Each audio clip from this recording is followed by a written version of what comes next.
नमस्कार, मी विवेक फणसळकर, पोलीस आयुक्त, मुंबई.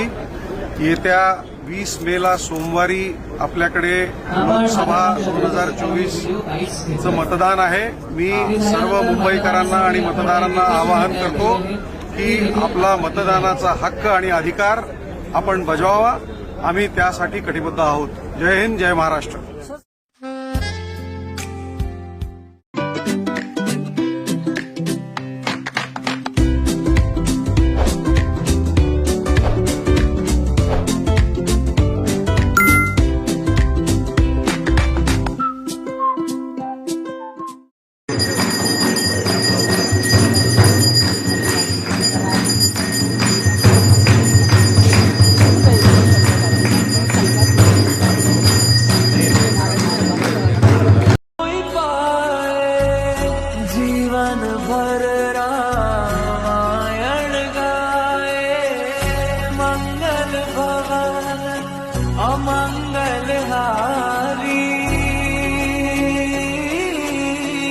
प्रभु सुबस अजर बिहारी राम से।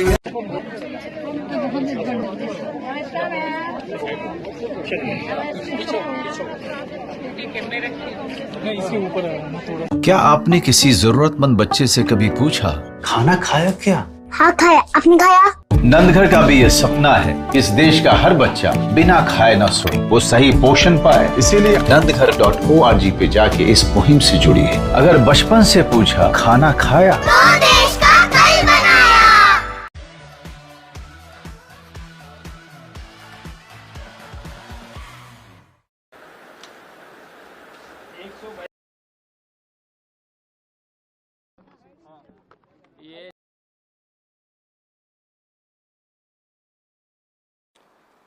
हर चीज उधार की. जब ये सरकार बना रहे थे तो जो योजनाएं थी वो यूपीए से ली, नाम बदल दिए. वो नल जल योजना हो, वो स्वच्छ भारत योजना हो, तमाम योजनाओं में सिर्फ नामकरण संस्कार किया. योजनाएं यूपीए की उधार में ली. 10 साल हो गए. अब नेता भी हमसे उधार ले रहे हैं, प्रवक्ता भी हमसे उधार ले रहे हैं, नैरेटिव भी हमसे उधार ले रहे हैं, एजेंडा भी हमसे उधार ले रहे हैं. तो साहब 10 साल आप कर क्या रहे थे जब ना एजेंडा आपका, ना नैरेटिव आपका, ना नेता आपके? आपका है क्या? क्या है आपका? आप किसी को वॉशिंग मशीन दिखाकर लालच दो, डराओ, उसको अपनी पार्टी में ले जाओ, फिर उससे कुछ कहलवाओ, मनगढ़ंत बातें कहलवाओ, और फिर उन मनगढ़ंत बातों का सहारा लेकर प्रचार करो. ये 10 साल में आपने कमाया है. शर्म आनी चाहिए इन 10 सालों के आपके राज को. आपने क्या अर्जित किया इन 10 सालों में कि आपके पास अपना मुद्दा नहीं है, अपने नेता नहीं है, अपना एजेंडा नहीं है, अपना नैरेटिव नहीं है क्या आपका? क्यों जनता आपको वोट दे? ये बात साहब समझ चुके हैं. ये बात उन्हें भी समझ में आ रही है. इसीलिए रोज जहां प्रचार करते हैं वहां जाकर नया झूठ, नया झूठ, नया झूठ. आज जो 400 पार कर रहे थे, अब 150 पार भी हो जाएं तो बहुत बड़ी बात मानी जाएगी. ये वो भी समझते हैं. हम साथ चले तो जीतेंगे, हाथ में हाथ चले तो जीतेंगे. जीतेंगे सारे दावे, सारे वादे जीतेंगे. जीतेंगे दिल के ये मजबूत इरादे जीतेंगे. साथ चले तो जीतेंगे, हाथ में हाथ चले तो जीतेंगे.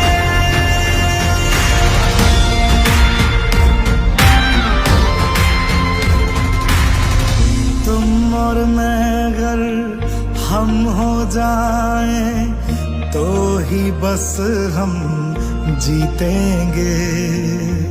वरना जीते भी तो अंदर अंदर बस गम जीतेंगे. तो हाथ छोड़ना मत, जज्बात तोड़ना मत. हम तूफानों में बनके औलाद चले तो जीतेंगे. साथ चले तो जीतेंगे. साथ चले तो जीतेंगे।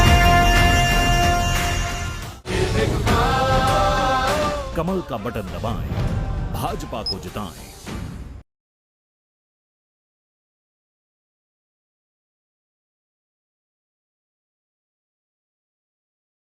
सी क्विक एक्ट नहीं कर रही, 11 दिन 15 दिन के बाद ये डाटा देती है।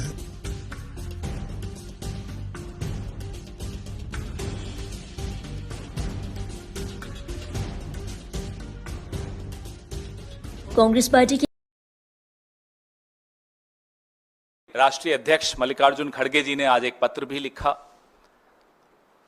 इंडिया गठबंधन के तमाम दलों को के मन में संशय और सवाल, पूरे देश के मन में, हर वोटर के मन में एक सवाल है जो चुनाव आयोग से पूछा गया। हम सब ने पूछा कि पहले और द्वितीय चरण की पोलिंग परसेंटेज के आंकड़े जारी करने में आपने इतना विलंब लगाया, उसमें जो अंतर आया उस पर अभी कोई जवाब किसी को मिला नहीं है। आपने देखा कि अभी तीसरे चरण के पहले बड़े पारिवारिक माहौल में प्रधानमंत्री इंटरव्यू दे रहे हैं। मोदी का परिवार, वैसे वाले इंटरव्यू जिसमें आम, गुठली, पॉकेट मनी, टॉनिक, ऐसी चर्चा होती है जिसमें कोई साहब से सवाल पूछने की जरूरत नहीं करता। साहब कितने महान हैं ये बताने की एक प्रयास पूरा परिवार मिलकर कर रहा होता है। पत्रकारों को देखकर भी बड़ा बुरा लगता है, लेकिन वो भी बहुत जल्दी आजाद होने वाले हैं। उनकी स्वतंत्रता का 4 जून को वो भी स्वतंत्रता दिवस मनाएंगे।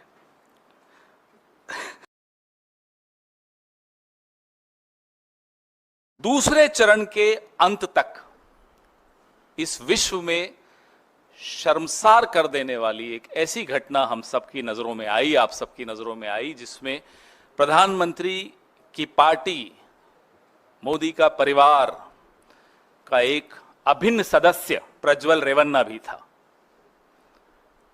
2900 यौन अपराध के वीडियो, विश्व का सबसे बड़ा यौन अपराध, वर्ल्ड्स बिगेस्ट सेक्स क्राइम,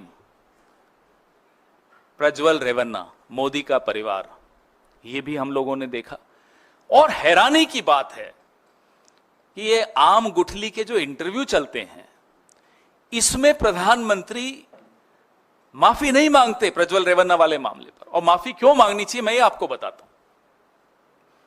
यह प्रज्वल रेवन्ना जिस पार्टी से संबंधित हैं, उस पार्टी से गठबंधन भाजपा का हो उससे पहले भाजपा के एक वरिष्ठ नेता कर्नाटक के देवराज गौड़ा पत्र लिखकर अमित शाह को सूचित करते हैं कि प्रज्वल रेवन्ना पे इतने गंभीर आरोप हैं। फिर भी गठबंधन होता है, प्रज्वल रेवन्ना जॉइंट कैंडिडेट होता है भाजपा का और जेडीएस का। प्रधानमंत्री प्रचार करते हैं उनके लिए और कहते हैं इस बलात्कारी को वोट दोगे तो मुझे वोट मिलेगा, मुझे मजबूती मिलेगी। यह स्थिति आ गई इस देश के प्रधानमंत्री की। 400 पार का नारा और एक बलात्कारी की सहायता चाहिए अब आपको।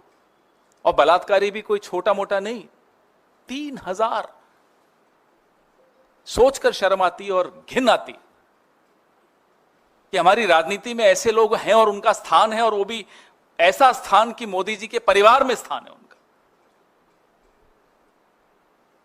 रूह कांप जाती है कि जिस देश के राजा को इसमें कोई खामी नहीं नजर आती, प्रज्वल रेवन्ना से हाथ मिलाने में कोई खामी नहीं नजर आती, उसके लिए प्रचार करने में कोई खामी नहीं नजर आती, उस राजा की प्रजा में महिलाएं सुरक्षित कैसे रह सकती हैं, मुझे यह बताइए आप। बृजभूषण शरण सिंह, अरे जब मेडल मिला तो मेडल से चिपक कर ऐसे खड़े थे साहब जैसे खुद जीत कर लाए हो। ये बेटियां मेरे परिवार की बेटियां हैं बोल रहे थे। क्या हुआ उन सदस्यों को, परिवार के सदस्यों को? बृजभूषण शरण सिंह का परिवार ज्यादा महत्वपूर्ण है आपके लिए। ये सब पूरा देश ने पिछले 2 चरणों में देखा।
Myodex Ultra Gel Plus. Get all-day pain relief from morning to night.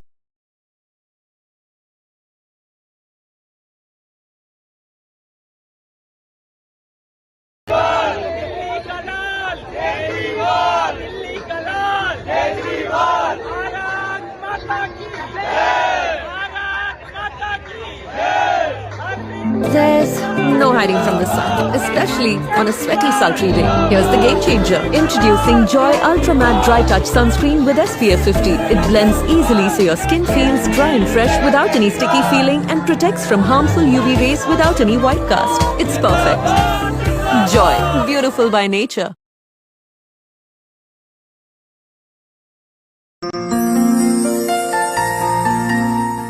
As citizens and Indians, we are citizens of the world's largest democracy, which our country is. The Constitution gives us a multitude of rights as citizens, but it also expects that each of us performs the duty which is cast upon us. And one of the foremost duties of citizenship is to cast our vote. In a constitutional democracy, the government is a government of the people, by the people, and for the people. And we call it that because of the fact that each of us has a participatory role in electing the government. When I was young and I crossed the age of eligibility to vote, I remember the excitement in my heart that for the first time I would be queuing up at the polling booth and exercising my franchise. Getting that dot on the finger when I voted aroused tremendous feelings of patriotism and association with the nation and me. Sometimes when you have an ink mark on your hand, you're wondering when that ink mark will go away. But this is one ink mark which I never wanted to go away, because I felt that I was a proud demonstrator of the fact that as an Indian citizen, having crossed the age of eligibility, I could exercise my vote and had in fact exercised my vote. So the day of election has always aroused wonderful feelings. The feeling that though I may be one in this big line of people who have come to vote, each of us counts as the same citizen with the same value. So our constitution and our law provides for one citizen, one vote, and one value. I think that's the great tenacity and the power of our nation as a constitutional democracy. When I became a lawyer and I had to run around in search of work in different places, both in Mumbai and outside, I was always worried that I should not be missing that one important day when I have to cast my vote. And I never missed that duty and obligation which is cast on me as an Indian citizen. So likewise, I would request every one of you, please do not miss this opportunity to vote responsibly as citizens of our great motherland. 5 minutes every 5 years for our nation. It's doable, isn't it? Let's vote with pride. My vote, my voice.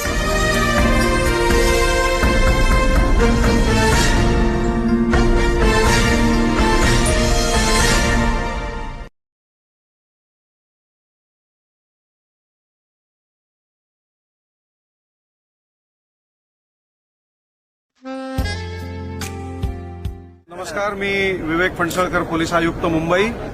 येत्या 20 मेला सोमवारी आपल्याकडे लोकसभा 2024चं मतदान आहे. मी सर्व मुंबईकरांना आणि मतदारांना आवाहन करतो की आपला मतदानाचा हक्क आणि अधिकार आपण बजावावा. आम्ही त्यासाठी कटिबद्ध आहोत. जय हिंद, जय Maharashtra.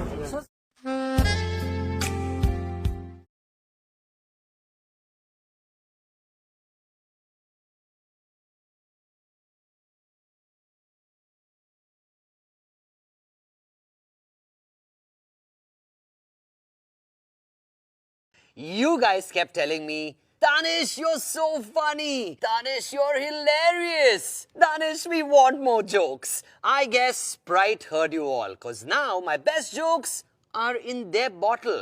Sprite, joke in a bottle. Scan karo, joke suno, thand rakho.